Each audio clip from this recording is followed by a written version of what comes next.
Easily, the hardest thing to learn in Rocket League is aerial car control. It's probably the sole reason I believe Rocket League is the hardest game ever made. And that is exactly why in this video I'm going to show you my 4-phase guide in order to go from zero to hero in aerial car control mechanics. And I can guarantee you, if you follow this guide and do all the practice, you will become unrecognizably good at aerial car control. So, let's dive right into it. Before we get into anything, there's a couple things that you do need to do. We need to make sure we have all our sensitivities, dead zones, and bindings set so we have a solid foundation to work with going forward. These are things that you will not be changing likely for the lifetime you play this game, so make sure they're good. To start, we're going to be setting both our aerial and steering sensitivities to 1.6. Secondly, we're going to be setting our controller dead zone to the lowest setting possible before stick drift starts to move your car without input. And for me, it's about 0.05. So if you are not wanting to go figure it out for yourself, you can just copy this number. After that, you're going to be setting your dodge dead zone to around 0.75. Thirdly, we're going to be setting our binds. We want to make sure that we can jump, boost, air roll, and power slide all at the same time. But if you do just want to keep it simple like I did, all you need to do is bind your power slide and air roll to your left bumper, and that's it. And now that we have our solid foundation, we can begin to start to learn how to master aerial car control.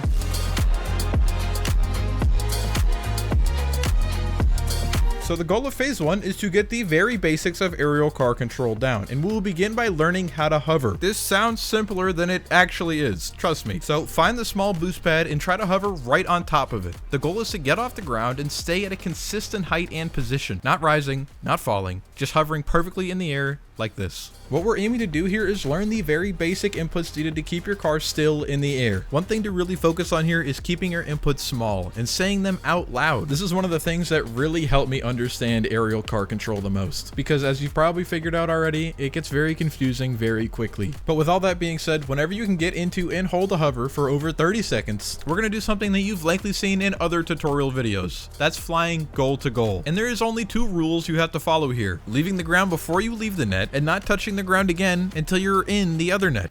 That's it. And you will likely pick this up fairly quickly. So to increase the difficulty, we're going to start picking spots to land. So now whenever you fly out of the net, have a specific spot in mind on the other net where you're going to go. Top left, top right, top center, whatever it is, that's your target. You're training your brain to translate intention into input. And just a reminder here, we're not going to be doing any air roll during this. Keep it simple. We're aiming to build the basics first. And once you can pick and hit a spot consistently at the other goal, we can up the difficulty again. Start by going out to the side, following this line of boost pads all the way to the other net while still hitting a specific spot. And this is where I would assume for most of you, this starts to get pretty difficult. So if you're beginning to feel a little overwhelmed at how hard this might actually be, don't worry, I have a trick for you. In the gameplay tab in your settings, there's a little slider called game speed, and this literally allows you to slow down time, giving you that extra precious time to actually figure out what is even happening with your car and how can I fix it. It's a great tool used by even the highest rated players in the game, so please do take advantage of this option. Now, this wouldn't be a very good aerial car control tutorial if I didn't show you what a fast aerial or double jump aerial is. So with that being said, here we go. When you perform a regular aerial, you jump and then you boost upward, likely saving your second flip to hit the ball, or maybe you just never use it. What a double jump or fast aerial will take advantage of is that second jump. Instead of using it to flip into the ball, you are using it instead instantly to boost yourself faster into the air, giving you the best chance to beat your opponent to the ball. To do it, you simply jump, pull back on your joystick, let go of your joystick, jump again, continue pulling back on your joystick while boosting through the entire motion. Now, you may have noticed when I was talking about this before, I said fast or double jump aerial. They are 2 separate things. A double jump aerial is simply using 2 jumps, and a fast aerial is holding down that first jump so you get that extended jump height. While not necessarily a mistake in it of itself, it does prevent you from getting to the ball as fast as possible. So if your goal is to go as fast as possible, make sure you're holding down that jump button for that extra height. And now comes the time to figure out if you are ready to move on to the next phase. And each phase in this video will have a training pack associated with it at the end. Simply getting an 80% or above on any of the training packs is enough to say that you are ready to go. Just remember that if you were doing the training packs in a lazy way,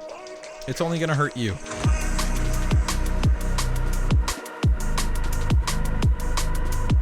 Phase 2 is where I'd say things start to get genuinely pretty hard. And it's also where I ask you to subscribe to the Bread3 YouTube channel. as 99% of you aren't subscribed, and I would really appreciate it if you go down below and hit that button. But anyway, back to learning phase 2. We are now going to dive into what is essentially the foundation of hitting crazy shots, the ability to control your car from multiple different camera angles no matter what position. Although we are still focusing on controlling the car without air roll. We're going to be building muscle memory that air roll will enhance later, not replace. So, back to goal, except now everything is going to be upside down. This will reverse every left thumbstick movement you do. So, left is right and right is left, up is down and down is up. And this is where I would like to introduce something called blackout zones. It is when your brain literally does not have an answer for what direction to push your thumbstick for the orientation of your car and the position of your camera, leading to you falling out of the air looking like you blacked out. These blackout zones, while very annoying, are a great way to tell where you are lacking with your aerial car control. And I bet right now everything you're doing feels like a blackout zone, and that's okay because you're brand new to this, so don't sweat it. But just know that all it takes is really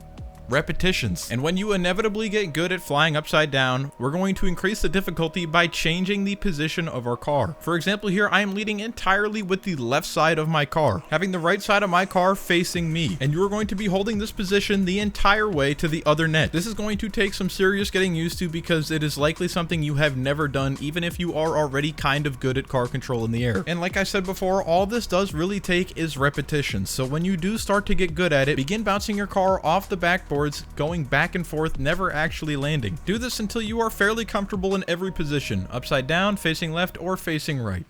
And now we are going to move on to my favorite drill for learning aerial car control, and that is hovering around the ball. This is one of the first drills that I actually started using to learn aerial car control, so I really hope it works just as well for you. Start by picking a free play map that has a large center circle like Beckwith Park or Champions Field. Your goal here is very simple. Orbit around the ball with ball cam on and trying to follow that center circle we just mentioned. You are going to do this both clockwise and counterclockwise. One way will almost certainly be easier than the other, and this is going to be what I refer to as your aerial bias. But for now, just remember to train both sides in order to not create an imbalance. When you can complete 3 full circles in both directions, then you are good to go ahead and move on to this next drill. And that next drill being learning how to recover. Start by hovering somewhere around the ceiling, then deliberately throw your car in a random direction, whatever makes you lose complete control. Allow your car to fall for a very brief period of time and then try to recover to that initial starting position. The pressure of the ground rushing up to meet you is exactly why this drill is so effective. The quick thinking required is what will really up your game in terms of control.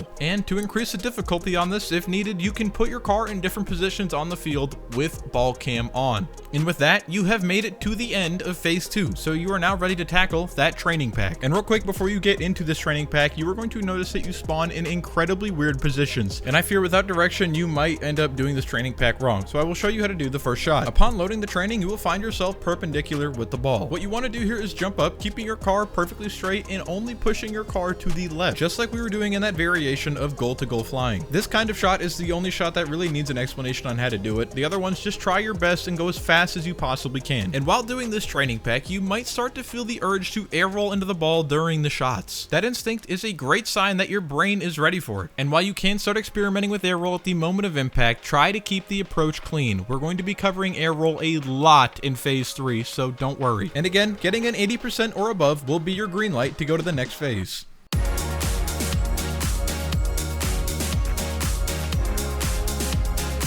So like I said before, phase 3 is going to be heavily focused on air roll. And in order to learn it correctly, you need to know that there are 2 separate kinds. There is directional air roll and then there is free air roll. And they are 2 very different things, as directional air roll allows you to roll around the Z-axis of your car perfectly without any thumbstick input. And on the other hand, free air roll will directly translate your X-axis movements into Z-axis movements. But for right now in phase 3, we're only going to be focusing on free air roll. Because as you learn free air roll, you are going to notice that you have a very strong aerial bias, like we mentioned before, to a certain side. And this is going to be the directional air roll that you pick later down the line. So to begin, we're going to be taking the orbiting drill from phase 2 and adding air roll to it. So now as you orbit the ball, instead of just going around in circles, you're going to be trying to face the belly of your car towards the ball the entire time. Do this until you can make multiple complete circles, both clockwise and counterclockwise. To increase the difficulty on this, go ahead and switch the part of the car facing the ball, whether it be the hood, the right door, or the left door, it doesn't matter. but try to cycle through all of these so you're exposing yourself to all the angles. And for the next drill, it is kind of the same thing, but now you are holding down air roll the entire time, and that is free air roll, not directional. To start, hold down your free air roll button and air roll to one side, whether that be left or right, it doesn't matter, we're going to do both. As you make circles around the ball, make sure to never let go of the air roll button. This is key because we are trying to make sure we understand what will happen when we're air rolling. And as you begin to get comfortable air rolling to one side, go ahead and switch mid-air to the other. Be sure not to neglect this transitionary period and just go to the ground. Try your best to stay airborne when switching air rolls. And by now you have likely started to notice that one air roll is just more comfortable than the other. This is, like I said before, your aerial bias. So whatever side you are feeling is easier, this is going to be your directional air roll. Go ahead and bind it now if you'd like, but we will not be using it in this phase. And now for the final drill for phase 3, learning how to recover while holding air roll the entire time. You're going to start by doing the exact same thing you did for the other recovery drill. Fly up near the ceiling and throw your car into a spiral where you have no control. Then, while holding your air roll button and never letting go, recover to a hovering position. Again, it is very important that you hold down your air roll button the entire time, as we are trying to make this as complicated and as hard as possible. This will make it so it comes almost second nature to you in game. Do this maybe 10 or 15 times. And then you can up the difficulty by going to different spots on the field with ball cam on. And this is where you should seriously start to feel some genuine improvement when you play the game. You should kind of start to feel like you know what you're doing. So when you do this training pack, really focus on trying to get those air roll shots down. We are no longer just going to be flying into the ball. We are going to be trying to get very good angles with our air roll. And again, getting an 80% or above is that green light to go to the next phase.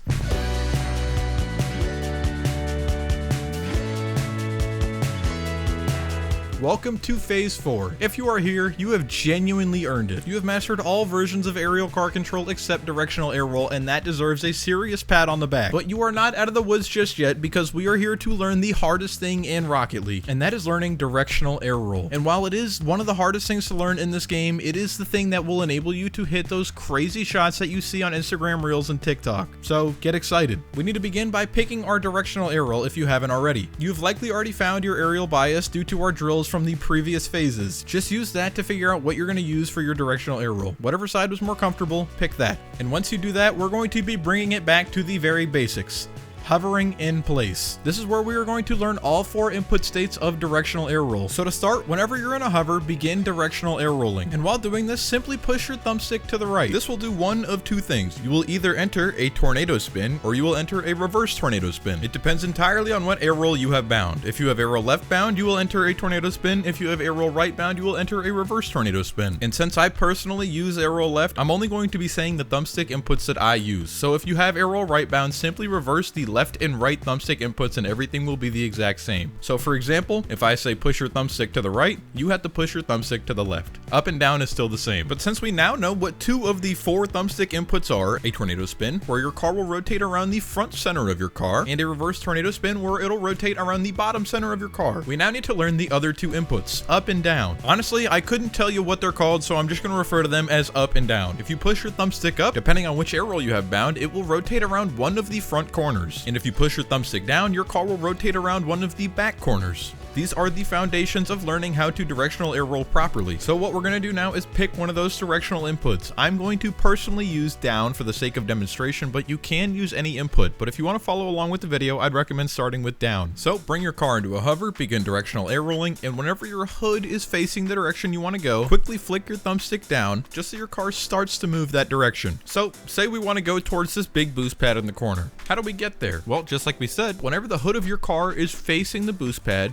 pull down, and whenever it's not facing it, no input is required. Simply only pulling down when the hood of your car is facing the boost pad will angle your car to go towards this boost pad. And to slow down, simply just reverse this. Whenever your hood is facing away from the boost pad, pull down on your thumbstick. And one key thing to remember is to not hold down boost the entire time. And this is because whenever you are using directional air roll, you are always going to be changing what direction your boost will be pushing you. So learning the timing of the boost is very key. Just try to be very aware not to hold it down the entire time. And this is when I would strongly recommend recommend using that gameplay speed mechanic we talked about before, as it will make this much easier. But congratulations, you now understand how directional air roll works. Now with that all being said, it's time to give you some drills to actually practice how to do this. So here we go again. We're going to be hovering around the ball, but this time holding down directional air roll the entire time. And you have likely noticed by now that I am not on a regular map. I am on the Pillars map that I can almost guarantee you have seen in every other aerial car control video. But we are only going to be using this map for the fact that it is a huge circle. This will give you much more room and time to actually figure out when to pull your thumbstick to move your car in the right direction. But what I would recommend whenever you can make large consistent circles both clockwise and counterclockwise around the Pillars map is going down to a regular map and using that smaller kickoff circle for a much more significant challenge. While I bet you're having a lot of fun going in circles, we also need to practice going in a straight line. And to do that, we're going to be yet again going goal to goal. And just like before, we're going to be bouncing off each backboard, trying to maintain flight and holding down air roll the entire time. And the reason we're holding down air roll the entire time is because we're trying to build that mental map that will give us control of the car no matter what position it's in. So when you're comfortable doing the last two drills with that one thumbstick input, I want you to start incorporating another thumbstick input. And I'd recommend the tornado spin or thumbstick right. And since you already have an understanding of what your car is going to do with one thumbstick input, your brain has already kind of built a map for the other, so it'll come much easier.